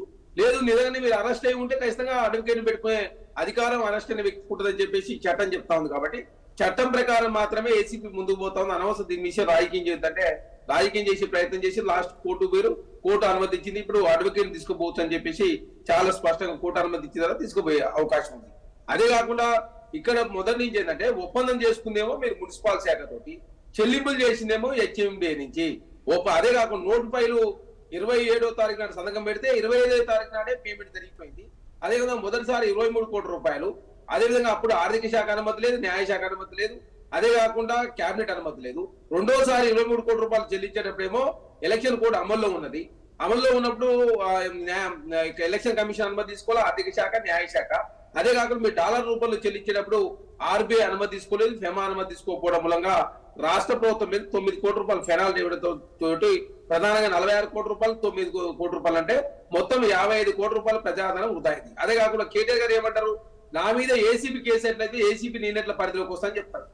ఏసీబీ అనేది చాలా స్పష్టంగా ఒక ప్రజాప్రతినిధి నుండి ప్రభుత్వం నుంచి అలవెన్స్ తీసుకున్న వ్యక్తి కావాలని ప్రజాధనం వృధా చేసినప్పుడు ఏసీబీ కేసు అయితే అనేది చాలా స్పష్టం, చట్టంలో అది ఉంది కాబట్టి వారి మీద ఏసీబీ కేసు అయితే. అదే కాకుండా ED, Congress party, Bharatiya Janata party ఒకటే ఇప్పుడు నా మీదకి ఈడీ ఎట్లొస్తుంది అని చెప్పేసి కేటీఆర్ గారు మాట్లాడుతూ ఉన్నారు. 50 లక్షల రూపాయలు దాటినప్పుడు ఖచ్చితంగా ఈడీ కేసు అయితే అనేది చాలా స్పష్టం, ఇది చట్టంలో నిబంధన కాబట్టి ఈడీ అనేది ఆటోమేటిక్ గా రిఫ్లెక్ట్ అయితే వాళ్ళు వచ్చేసారు. అదే కాకుండా ఇక 46 కోట్లు కాబట్టి ఈడీ ఆటోమేటిక్ వస్తుంది. అదే కాకుండా గొర్రెల స్కామ్ లో కూడా ఈడీ వచ్చింది. అదేవిధంగా దానిలో కూడా విచారణ ఆల్రెడీ ఈడీ దాని మీద కాగితాలు తీసుకున్న తర్వాత అది ఏమైందో జరుగుతుంది, దాని మీద కూడా విచారణ జరుగుతుంది. కాబట్టి ఈడీ అయినా అదేవిధంగా ఏసీబీ అయినా చట్టం ప్రకారం మాత్రమే పనిచేస్తుంది. దాన్ని రాజకీయం చేసే ప్రయత్నం బీఆర్ఎస్ పార్టీ చేస్తా ఉన్నది తప్ప కాంగ్రెస్ పార్టీ ఎక్కడ చట్ట విరుద్ధంగా గానీ, లేదు చట్టాల ఉల్లంఘన గానీ, లేదు రాజకీయ అంటే చరణ్ కౌశిక్ ఇప్పుడు కేటీఆర్ ఈ రోజు అరెస్ట్ అయ్యే అవకాశాలు ఉంటాయా? ఎందుకంటే నిన్నటి అరవింద్ కుమార్ గారి విచారణ కావచ్చు, బిఎన్ రెడ్డి విచారణ ఈడీ చేసింది. ఆయన ఏం చెప్తున్నారు, ఇదంతా నాదేం లేదు, కేటీఆర్ అదేవిధంగా ఇటు అరవింద్ కుమార్ గారు చెప్పింది నేను చేశాను, ఇందులో నాకు సంబంధం ఆయన చెప్పడము, ఇక్కడ ఈయన కేటీఆర్ చెప్పారని చెప్పారు. ఇవన్నీ చూస్తే ఈ రోజు కేటీఆర్ విచారణకు వెళ్తున్నారు కదా, ఈ రోజు కేటీఆర్ అరెస్ట్ అయ్యే అవకాశం ఉంటుందా? ఎట్లా? ఇప్పుడు లక్ష్మీ నరసింహారెడ్డి గారేమో అరవింద్ కుమార్ గారి మీద, అరవింద్ కుమార్ గారేమో కేటీఆర్ గారు మౌఖిక ఆదేశానుసారం మేము ట్రాన్స్ఫర్ చేసిన వాస్తవం అని చెప్పేసి వారు చాలా స్పష్టంగా ఒప్పుకున్నారు. అదే కాకుండా అంతకుముందు కేటీఆర్ గారు ఏం చెప్పారు, బరాబర్ మేము పంపినాం అని చెప్పేసి కేటీఆర్ గారు అంతకుముందు ఒప్పుకుని తర్వాత ఏమంటాడు, అధికారులు చూసుకుంటారు, మాకేం సంబంధం, అది అధికారుల పని అధికారులు చేయాలని చెప్పేసి మరొకసారి కేటీఆర్ గారు మాట్లాడుతున్నారు. కాబట్టి ఇప్పుడు అరెస్ట్ అవుతుందా అరెస్ట్ కాదనే విషయాన్ని ఏసీబీ వాళ్ళు విచారణ చేసినప్పుడు వాళ్ళు చెప్తారు తప్ప మేము కాంగ్రెస్ పార్టీకి అరెస్ట్ అవుతుందని మేము చెప్పినా అది కరెక్ట్ కాదు. అది ఖచ్చితంగా చట్టం అనేది చట్టం ప్రకారం ముందుకు పోతా ఉన్నారు. చట్టం అనేది అందరికి ఎవరికి చుట్టం కాదు, చట్టం అనేది అందరికి సమానం. కాబట్టి కేటీఆర్ ఈ రోజు మీ 6 గ్యారెంటీలు కావచ్చు, మీరు ఇచ్చిన హామీలు కావచ్చు, ఆయన నిలదీస్తున్నారు. ఒకవైపు ముఖ్యమంత్రి నిలదీస్తున్నారు కాబట్టి ఇది మనసులో పెట్టుకొని కేటీఆర్ ఇబ్బంది పెట్టాలి, కేటీఆర్ కుటుంబాన్ని ఇబ్బంది పెట్టాలనేది ఈరోజు ప్రధానంగా మీరు చూస్తున్నారు. ఇప్పుడు ఎవరి కుటుంబాన్ని ఇబ్బంది పెట్టాలన్న ఉద్దేశం కాంగ్రెస్ పార్టీ లేదు. ప్రతిపక్ష నాయకుడు కేసీఆర్ గారి అసెంబ్లీ రావాలా, ప్రజా సమస్యలు మాట్లాడాలి. మీరు 10 సంవత్సరాల కాలంలో ఏం చేసినారో, మీరు సంవత్సరాల కాలంలో ఏం చేసినారో చర్చ చేద్దాం సిద్ధంగా ఉన్నాం రండి కేసీఆర్ గారు అని చెప్తే కేసీఆర్ గారు అసెంబ్లీ రాకుండా ఫామ్ హౌస్ లో రెస్ట్ తీసుకుంటా ఉన్నాడు. కేసీఆర్ గారిని రమ్మని పిలిచినప్పుడు కేటీఆర్ గారిని ఎదుర్కొనే పరిస్థితిలో కాంగ్రెస్ పార్టీ ఉందా? ఇక్కడ కాంగ్రెస్ పార్టీగా సంవత్సర కాలంలో మేము రైతులకు ఏం చేసినాం, నిరుద్యోగులకు ఏం చేసినాం, మహిళలకు ఏం చేసినాం, తెలంగాణ రాష్ట్రం ఏ విధంగా ప్రజాస్వామ్యాన్ని పరిరక్షించే ప్రయత్నంలో కాంగ్రెస్ ప్రభుత్వం ముందుకు పోతా ఉంది. అన్ని విషయాల మీద కూలంకషంగా చర్చిద్దాం రండి. అస్తిత్వమా, ప్రజాస్వామ్యమా, నిధులు, నియామకాల అస్తిత్వం, ప్రజాస్వామ్యం 5 లక్షల కోసం కాంగ్రెస్ ప్రభుత్వం పనిచేస్తా ఉంది. దీని విషయంలో కాంగ్రెస్ ప్రభుత్వం ప్రతి విషయంలో చర్చ చేయడానికి సిద్ధంగా ఉన్నాం. ఇరిగేషన్ ప్రాజెక్టుల మీదనా, లేదు తెలంగాణ రాష్ట్రంలో మీకు సంవత్సర కాలంలో చేసిన డెవలప్మెంట్ మీదనా, అప్పుల మీదనా, లేదు మీరు ఇచ్చిన గ్యారెంటీ లేదు మేము చేసిన, మేము 1 year లో గ్యారెంటీ ఇచ్చినాం, ఏం పూర్తి చేసినాం.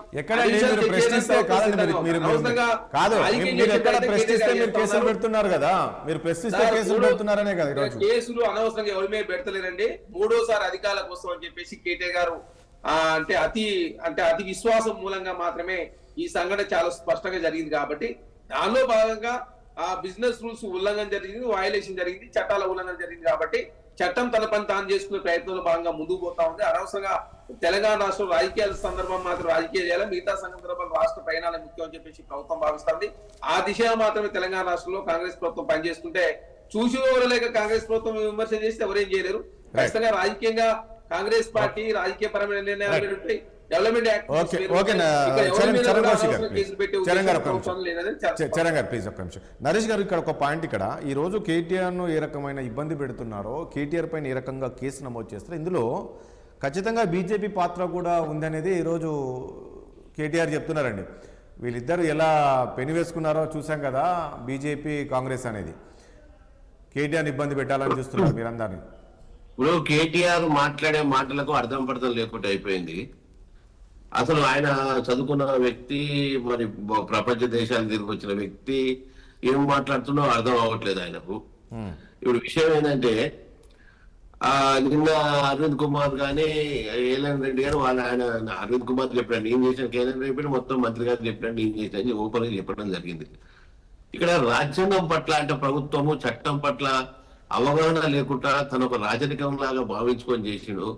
అది తప్ప నెక్స్ట్ మనమే వస్తున్నాం గవర్నమెంట్ ఏం కాదు you proceed I will take care, మిమ్మల్ని చూసుకుంటాను, ఏంది ఇవన్నీ. ఇప్పుడు 10 కోట్లు మిగిస్తే మంత్రి మండలి యొక్క రిజర్వేషన్ పాస్ చేసుకొని ఒప్పందం దాన్ని అనుమతి తీసుకొని ముందుకు పోవాలనేది అవన్నీ కూడా ఉన్నాక కూడా పురపాలక శాఖ లాగి దాని నుంచి హెచ్ఎండిఏ లాగి సో ఎక్స్నెక్స్ కంపెనీ అది ఏదైతున్నదో వాళ్ళ మిత్రులు అని చెప్పేసి అరవింద్ కుమార్ గారు చెప్పడం నేను. సో ఇవన్నీ కూడా మనం చేస్తే ఇక్కడ సంబంధించి సార్ ఆయన డైరెక్ట్ ఆయన జేబులోకి వెళ్ళాయా, లేకపోతే అంతకుముందు వాళ్ళ పార్టీ అకౌంట్ లోకి డబ్బులు వచ్చినాయా, ఏ రూపాన ఈ బాండ్ల రూపంలో ఏ విధంగా అయినా కానీ అక్కడ మటుకు మిస్యూజ్ ఫండ్స్ అనేది చాలా స్పష్టంగా అనిపిస్తుంది. దాంట్లో ఎలాంటి డౌట్ లేదు. సో నేచురల్ గా కాంగ్రెస్ మిత్రులు మాట్లాడినా, ఇంకెవరు మాట్లాడినా, టిఆర్ఎస్ మా పల్లె రవికుమార్ గారు వాళ్ళ పార్టీ నాయకుడు ఎంత ఎన్నికేసుకొచ్చినా గానీ వాస్తవం కదా ఎటుగా ప్రజలు చూస్తున్నారు. కేటీఆర్ తెలంగాణకు ఒక హైదరాబాద్ కు ఒక బ్రాండ్ తీసుకురావాలి అనే చేయడం ఆయన తీసుకురావద్దని చెప్పారు. ఆయన అంటే ఒక మంత్రిగా పురపాలక శాఖ మంత్రి విత్ ఇన్ చట్టానికి లోబడి చేయాలి. ఎవరు ఇష్టం ఉన్నట్టు వాళ్ళ ఆలోచనలు పెట్టి ఏమన్నా పిల్లలు అయిపోయామన్నా ఓ మంత్రిమండలి ప్రజలు ఎన్నుకున్న మంత్రిమండలి ఉంటుంది, దాని ఒప్పందం తీసుకొని దాన్ని పెట్టేసి మంత్రిమండలి చర్చ అయిన తర్వాత దీంతో వస్తే ఇది అని చెప్పేసి ఇప్పుడు ఆయన సొంత ఇంట్లోకే తీసుకొచ్చి ఇచ్చిండా ఆయనకు సంబంధించిన దాన్ని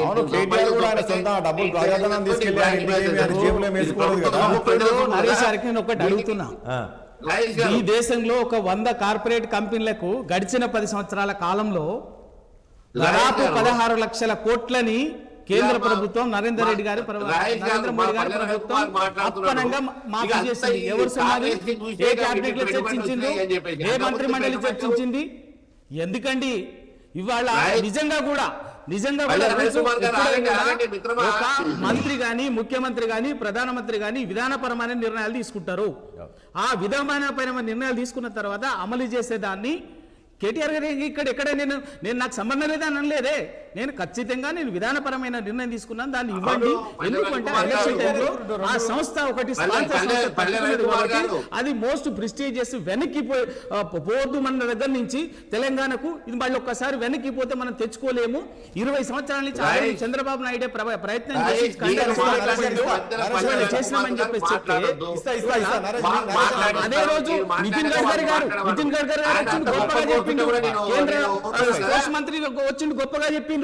మరి ఎందుకు మొన్నటికి మొన్న ఆర్టిఫిషియల్ ఇంటెలిజెన్సీ కోసం రాష్ట్ర ప్రభుత్వం, తెలంగాణ ప్రభుత్వం, ముఖ్యమంత్రి గారు 9.5 కోట్ల ఒక సంస్థకి ఇచ్చిండ్రు. దేనికోసం ఇచ్చిండ్రు? ప్రభుత్వం ఇది మన రాష్ట్ర అభివృద్ధి కానీ ప్రభుత్వానికి ఆ డిస్క్రిప్షన్ ఉంది. కేటీఆర్ ఆ రకంగా నిర్ణయం తీసుకుని మంచిదే, కానీ ఇది ఏదో ఒక నిర్ణయం క్యాబినెట్ ఒక నిర్ణయం తీసుకొని ఇవన్నీ అంతకు ముందే అది కొత్తది కాదు. ఒక ఫేస్ సెషన్ 9th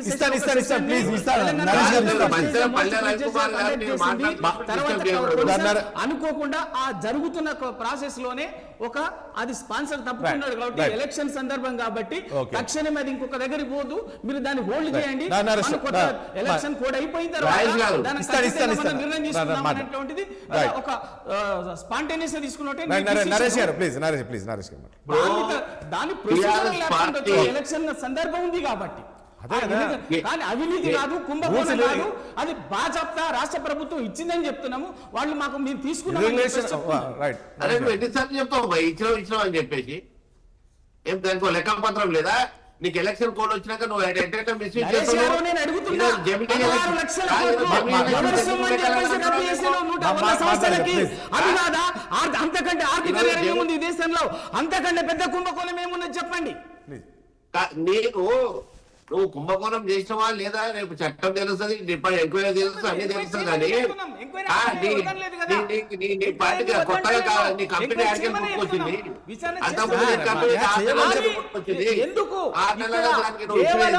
గడచిన సంవత్సర కాలంలో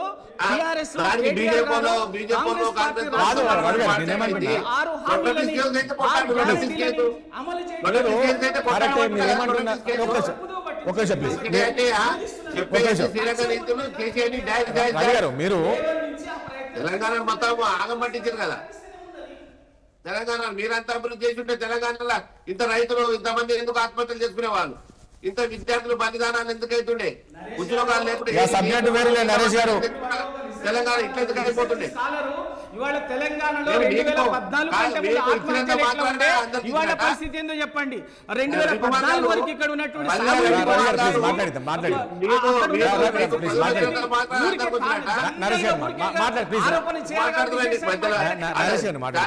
ఇంటరప్ట్ చేసుకుంటా మీరు కూర్చున్నప్పుడు ఓకే పట్టాలి. మాట్లాడుతూ మీరు ఛానల్లో ఉన్నారు, మేము మాట్లాడండి, సమయం లేదు, ప్లీజ్ మాట్లాడండి నరేష్ గారు, ప్లీజ్ దయచేసి మాట్లాడరా. నేను ఇక్కడ ఏదైతే ఈడీ మైండ్ బీజేపీ జేబు సంస్థ కాదు, ఇంకో జేబు సంస్థ, ఇది కేంద్ర ప్రభుత్వ యొక్క దర్యాప్తు సంస్థ.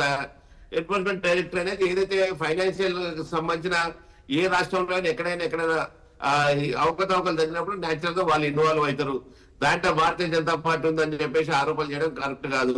నేను కేటీఆర్ గాని కానీ టిఆర్ఎస్ అలియాస్ బీఆర్ఎస్ వాళ్ళని కానీ నేను ఒకటే మాట చెప్తున్నాను, అది లొట్టపీస్ కేసు అయితే, లొట్టపీస్ ఎంక్వైరీ అయితే చేయండి, ఫేస్ కాయండి. అడ్వకేట్ లేదని నేను లోపలికి పోలేను, నన్ను ఏదో చేస్తున్నాను, ఎందుకంత భయం మీకు?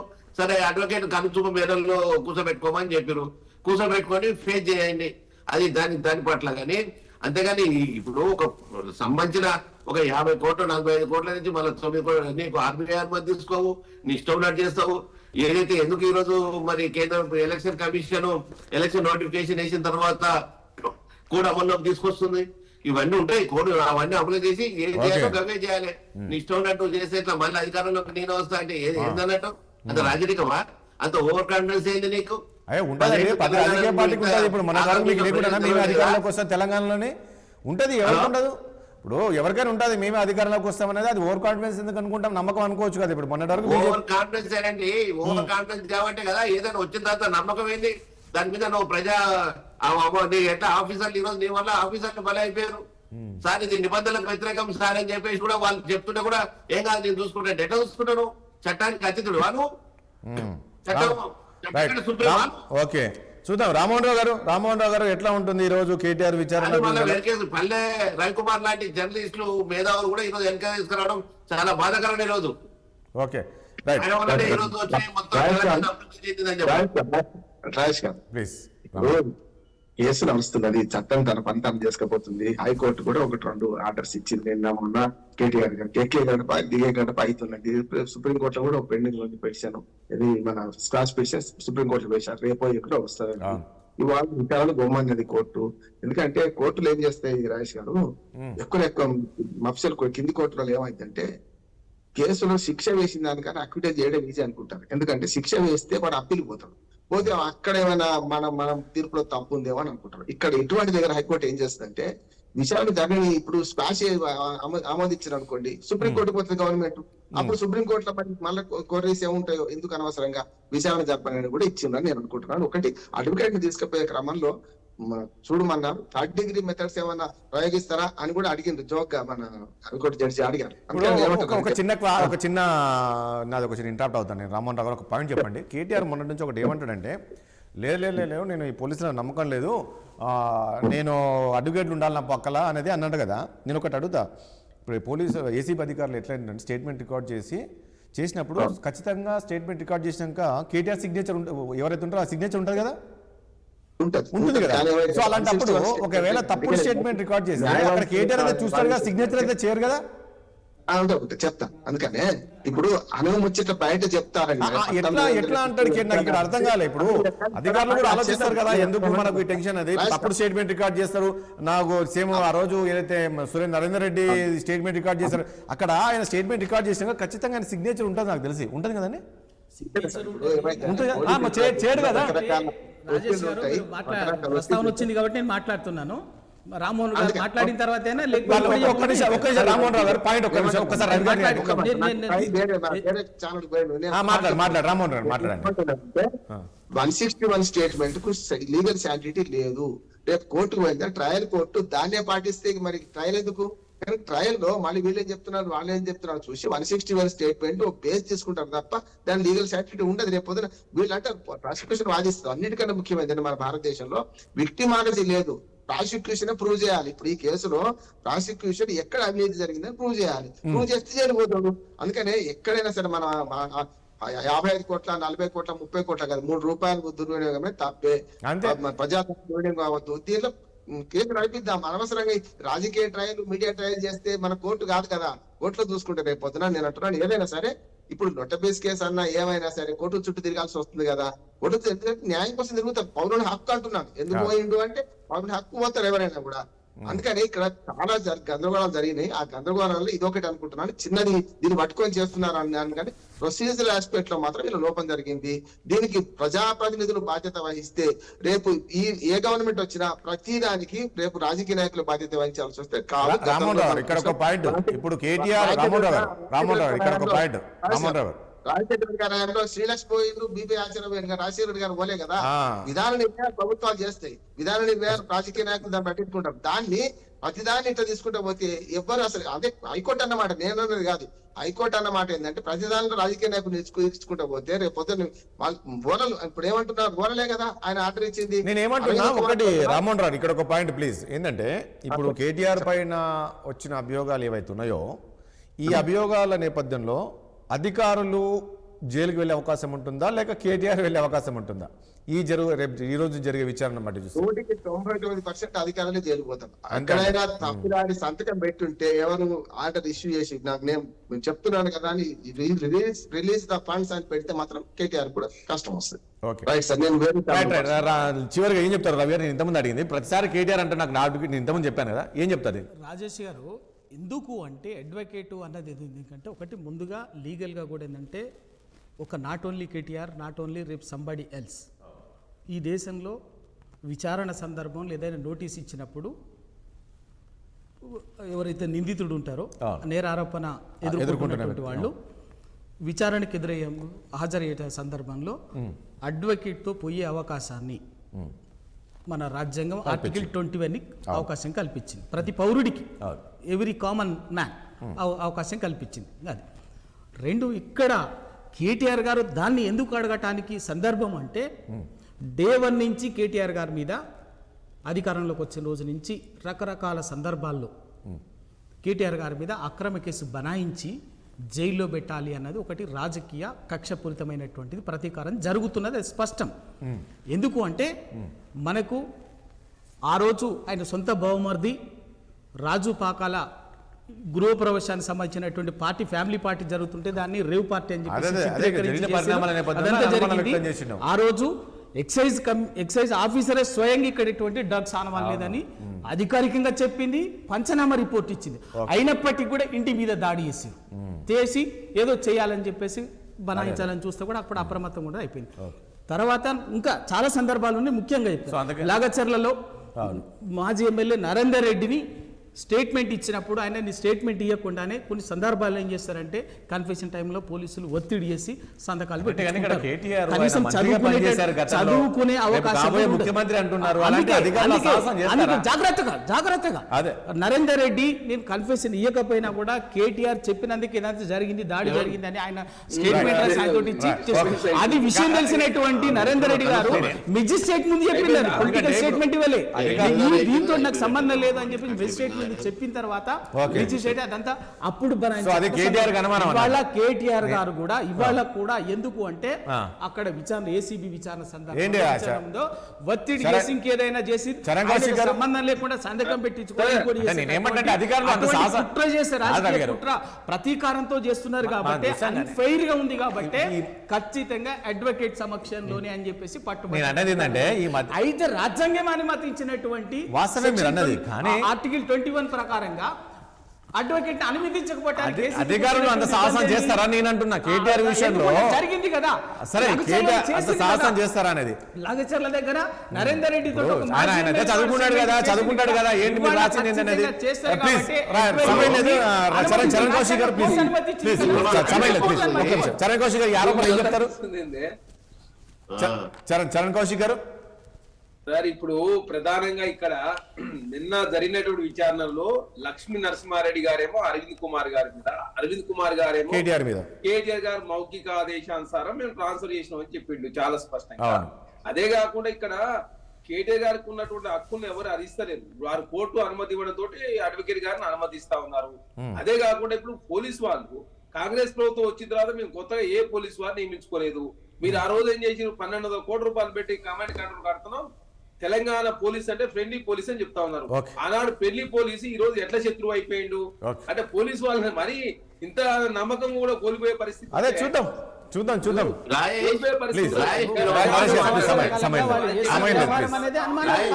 నరేష్ గారు ప్లీజ్ సమయం లేదు చెప్పరా మీకైనా రాయేష్ గారు ప్లీజ్ చెప్పండి నరేష్ గారు. ఉంటుందని చాలా స్పష్టం. నువ్వు ఏం లేదు కాబట్టి మిత్రమా చట్టం ప్రకారం చరణ్ మాత్రం పనిచేస్తారు. చరణ్ నేను ఒకటే మాట మాట్లాడుతున్నా ఏమంటే అధికారం నెక్స్ట్ నేనే వస్తాను మళ్ళీ ఏం కాదు అంటే అధికారంలో నువ్వు వచ్చినా కానీ ప్రొసీజర్ అనే నువ్వు ఇష్టం ఉన్నట్టు చేస్తావా? దానికి ఒక పద్ధతి ఉంటుందా? Yes, పద్ధతులు సరే, సరే, ఓకే. సరే ఇప్పుడు ఆ పద్ధతి లేదనే కదా కేసులు పెట్టింది. లెక్కల ప్రకారం పోవాలి కదా. అవును నరేష్ గారు. ఇట్లా కేటీఆర్ తో పాటు ఆ అధికారులు కూడా బాధ్యత ఉన్నది. మంత్రులు ముఖ్యమంత్రి గారు రాస్తుందా లేకపోతే ప్రొసీజరు అధికారులు చూసుకుంటున్నారా? ఏ ప్రభుత్వమైనా ప్రొసీజర్ విధానపరమైన నిర్ణయాలే పొలిటికల్ రిప్రజెంటేటివ్స్ తీసుకుంటారు. మంత్రి కావచ్చు, ముఖ్యమంత్రి కావచ్చు, ప్రధానమంత్రి కావచ్చు. మళ్ళీ రవికుమార్ గారు, కానీ నేను అదే అంటున్నా, విధానపరమైన నిర్ణయాన్ని అమలు చేసేది యంత్రాంగము, అధికారి. వాళ్ళు బిజినెస్ రూల్స్ ఉంటాయి, సెక్రటరీ బిజినెస్ రూల్స్ ఉంటాయి, హెచ్ఓడి బిజినెస్ రూల్స్ ఉంటాయి, ఇంకోటి కలెక్టరేట్ బిజినెస్ రూల్స్, రకరకాల బాధ్యతలు ఉంటాయి. నేను ఇంకొకటి అడుగుతున్నా, 10 కోట్ల నుంచి విదేశీ నిజంగా కూడా చూద్దాం చరణ్ కౌశిక్ గారు ప్లీజ్ చూద్దాం ఏం జరుగుతుంది ఏంటి. ఈ రోజు ఉంది కదా విచారణ మీరు అన్నట్టు ఒకటి చరణ్ కౌశిక్ గారు మాట్లాడుతూ అర్థమని చేసుకుంటా ఉన్న ప్రజలంతా కాబట్టి ఖచ్చితంగా ఈ కేసు విచారణ జరిగితే కేటీఆర్ గారు నేనే తప్పు చేయలేదా, తప్పు చేసిందా, లేదు గ్రీన్ కో నుంచి గ్రీన్ కో ఈ 10 సంవత్సరాల కాలం లక్షల కోట్లకు ఏ విధంగా పోయింది, దీనిలో ఆంధ్ర రాష్ట్రంలో జగన్మోహన్ రెడ్డి గారు, తెలంగాణ రాష్ట్రంలో ఏ విధంగా కేసీఆర్ గారు ప్రభుత్వం సహకరించింది, ఇవన్నీ విషయాలు బయట రావాలంటే ఖచ్చితంగా విచారణ జరగాల. ఏసీ విచారణ అదే చూద్దాం. ఎందుకంటే గ్రీన్ కో కూడా తెరపైకి వచ్చింది. గ్రీన్ కో ద్వారా అనుబంధ సంస్థలు దాని నుంచి డబ్బులు మళ్ళీ అని చెప్పేసి బీఆర్ఎస్ కు బాండ్ల రూపకంగా వచ్చి ఇదన్నీ కూడా వచ్చాయి కాబట్టి కాంగ్రెస్ పార్టీకి వచ్చిన అదే, అవన్నీ నుంచి బీజేపీకి వచ్చిన అబద్ధమా, వైఎస్ఆర్సీపీకి వచ్చిన అబద్ధమా, చూద్దాం. అదే తెలుగుదేశం పార్టీకి వచ్చి అన్ని పార్టీలకు వచ్చింది. అదే. ఒక టీఆర్ఎస్ ఎందుకు మాట్లాడుతున్నారు? వీళ్ళ కాంగ్రెస్ పార్టీ కూడా వచ్చింది. మీకు విడిపోక ఉందా? బీజేపీ పార్టీ కూడా వచ్చింది. మీకు విడిపోక ఉందా? మెగా తోటి అన్ని పార్టీలకు గ్రీన్ కో నుంచి అన్ని పార్టీలకు అన్ని మన తెలుగు రాజకీయాలలో ఉన్నటువంటి Congress party, BJP party, Telugu Desam party, YSR అన్ని పార్టీలు వీళ్ళందరికీ క్విడ్ ప్రో ఉందా చెప్పండి. అందరూ బయటకు వస్తారు. అదే చూద్దాం విచారణ చెప్పండి. విచారణ జరుగుతుందా చూద్దాం. చరణ్ కౌశిక్ గారు రైట్ చూద్దాం. చరణ్ కౌశిక్ గారు ఏం జరుగుతుందో చూద్దాం. రైట్ అండి రైట్ థ్యాంక్ యూ అండి నరేష్ గారు చర్చలో పాల్గొన్నందుకు. నరేష్ గారికి అదేవిధంగా చరణ్ కౌశిక్ గారికి, రామ్మోహన్ రావు గారికి, పల్లెరావు గారికి చర్చలో పాల్గొన్న ధన్యవాదాలు. మీ అందరు కూడా చూసాం కదా ఈరోజు ముఖ్యంగా 2 అంశాలు. ఒకటి చూసాం తిరుపతి ఘటనకు సంబంధించి అది దురదృష్టకరమైన సంఘటన. మరి దీనికి బాధ్యులు ఎవరనేది కూడా తేలాల్సి ఉంది. ఎందుకంటే 6 మంది చనిపోయారు, దాంతోపాటు అంతమంది 40 మందికి తీవ్ర గాయాలయ్యాయి. అందులో 8 మంది పరిస్థితి విషమంటున్నారు. దీనికి ఎవరు బాధ్యత వహిస్తారో ఏదో చూడాల్సి ఉంటుంది. ముఖ్యమంత్రి కూడా తిరుపతికి బయలుదేరినట్లు తెలుస్తుంది. ఎందుకంటే చరిత్రలో ఎప్పుడు ఇలాంటి సంఘటన జరగలేదు. ఇక దాంతోపాటు కేటీఆర్ అంశం మనం చూసాం. ఈరోజు కేటీఆర్ అయితే ఏసీబీ విచారణకు వెళ్తున్నారు. మరి 10 గంటలకైనా ఏసీబీ కార్యాలయంకు రాబోతున్నారు. అక్కడ అధికారుల ముందు హాజరవబోతున్నారు. ఈ రోజంతా కూడా కేటీఆర్ను విచారించబోతున్నారు. మరి విచారణ ఏ అంశాలు చర్చించే అవకాశం కనబడుతుంది? కేటీఆర్ తిరిగి విచారణ తర్వాత తిరిగి బయటికి వస్తారా లేక అరెస్ట్ చేస్తారా అనేది చూడాల్సి ఉంటుంది. ఈరోజు రాష్ట్ర ప్రజలంతా కూడా ఎదురు చూస్తున్న ఏం జరగబోతుంది అనేది చూద్దాం, ఏం జరుగుతుంది. ఇది వాళ్ళ చర్చ. రేపు మరో అంశంతో మళ్ళీ కలుద్దాం. చూస్తున్న 60 సామాన్యుడు ఆరోపణ.